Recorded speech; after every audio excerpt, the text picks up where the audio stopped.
Andhra Pradesh digital corporation వారు నిన్న ఒక అడ్వర్టైజ్మెంట్ ఇచ్చారండి. 8వ తేదీ డేట్తో వచ్చింది. ఇది ఏమిటంటే notification of appointment of the social media executives and social media assistants in the పేషీ ఆఫ్ మినిస్టర్స్.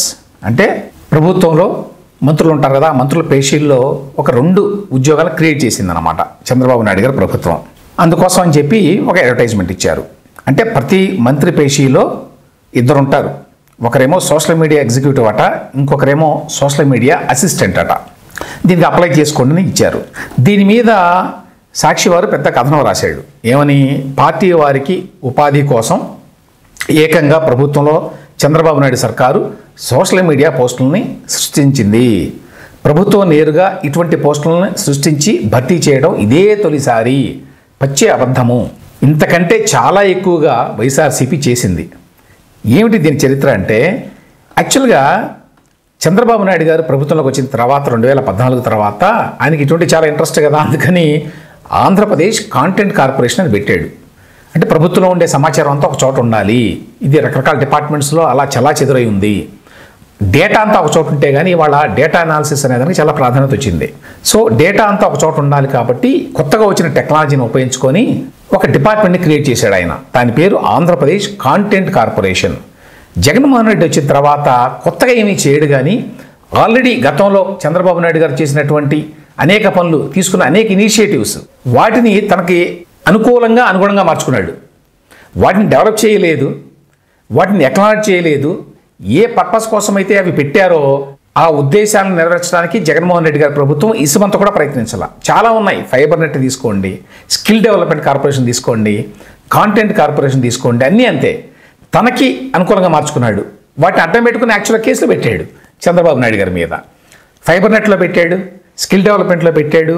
ఈ కాంటెంట్ కార్పొరేషన్లకి సంబంధించి ఏం చేశాడంటే దీన్ని డిజిటల్ కార్పొరేషన్ మార్చాడు. పేరు బాగానే ఉంది. మార్చి దాన్ని కంప్లీట్గా వైఎస్ఆర్సీపీ పార్టీ అనుబంధ సంస్థగా మార్చాడు. దానికి ఎండీగా ఐడ్రీమ్ అధినేత వాసుదేవరెడ్డి అని ఉన్నాడు. ఐడ్రీమ్ అనే యూట్యూబ్ ఛానల్ అందరికీ తెలుసు. ఆయన తీసుకొచ్చి పెట్టుకున్నారు.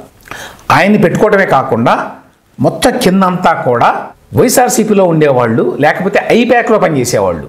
ఐప్యాక్ మరి 2017 నుంచి ఏమో పనిచేస్తూ ఉంది. రిషి రాజ్ సింగ్ అని చెప్పి ఇండియన్ పొలిటికల్ యాక్షన్ కమిటీకి సంబంధించి ప్రశాంత్ కిషోర్ గతంలో చేశాడు, వెళ్ళిపోయాడు.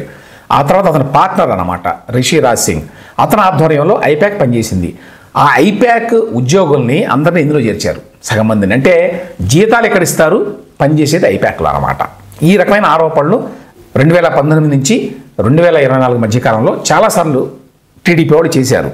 ఆ టైంలో చాలా ఆరోపణలు వచ్చినాయి. అవన్నీ ఏమీ జరగనట్టుగా, అసలు అటువంటిది ఏమీ జరగనట్టుగా ఇప్పుడు కొత్తగా తెలుగుదేశం పార్టీ లేక తెలుగుదేశం ప్రభుత్వం ఈ విధంగా పోస్టులు క్రియేట్ చేస్తోంది అనేటువంటి ఒక పచ్చాబద్ధాన్ని ప్రచారం చేయడానికి పూనుకుంది సాక్షి పత్రిక. ప్రభుత్వం నేరుగా ఇటువంటి పోస్టులని సృష్టించి భర్తీ చేయడం ఇదే తొలిసారి. మంత్రుల పేషీల్లో పనిచేయడం కోసం మొత్తం 44 సోషల్ మీడియా పోస్టులను సృష్టించడమే కాకుండా వాటిని ఆంధ్రప్రదేశ్ డిజిటల్ కార్పొరేషన్ లిమిటెడ్ ద్వారా భర్తీ చేయనుంది. ఈ మేరకు నోటీస్ జారీ చేసింది. 24 మంది మంత్రుల పేషీల్లో 24 మంది సోషల్ మీడియా ఎగ్జిక్యూటివ్స్ను, మరో 24 మంది సోషల్ మీడియా అసిస్టెంట్స్ను, అంటే మొత్తం 44 మంది భర్తీ చేయనున్నారు. 44 మందికే చాలా ఘోరం, అన్యాయం అన్నట్టుగా మాట్లాడుతున్నారు. వీళ్ళు 100ల్లో తీసుకున్నారండి. ఆ డిజిటల్ కార్పొరేషన్లో 129 మందిని తీసుకున్నారని చెప్పి గతంలో తెలుగుదేశం పార్టీ నాయకుడు నీలాయపాలెం విజయ్ కుమార్ చాలాసార్లు ఆరోపించారు ప్రెస్ మీట్లు పెట్టి. అందులో ఆ 129 మందిలో 49 మంది ఏనాడు కూడా ఆఫీస్కి రాలేదు. మరి ఎక్కడ ఉన్నారయ్యా? ఎక్కడో ఉన్నారు, ఐప్యాక్లో ఉన్నారు.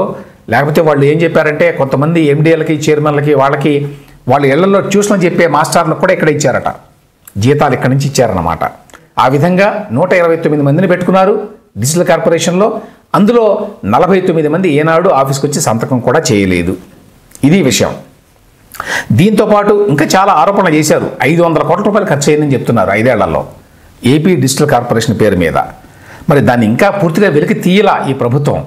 ఈ విధంగా ఉంటే ఇప్పుడేదో గతంలో ఎప్పుడు కనీవిని ఎరుగని విధంగా 44 మందికి ఉద్యోగాలు ఇస్తున్నారు అని పెద్ద ఘోరమైన విషయంగా వీళ్ళు ప్రజెంట్ చేయడానికి పూనుకున్నారు. గమ్మత్ ఏమిటంటే ఈ విషయాల్లో టీడీపీ, ఆ ప్రభుత్వం చాలా వీక్గా ఉంటాయి, వైసీపీ చాలా అగ్రెసివ్గా ఉంటుంది.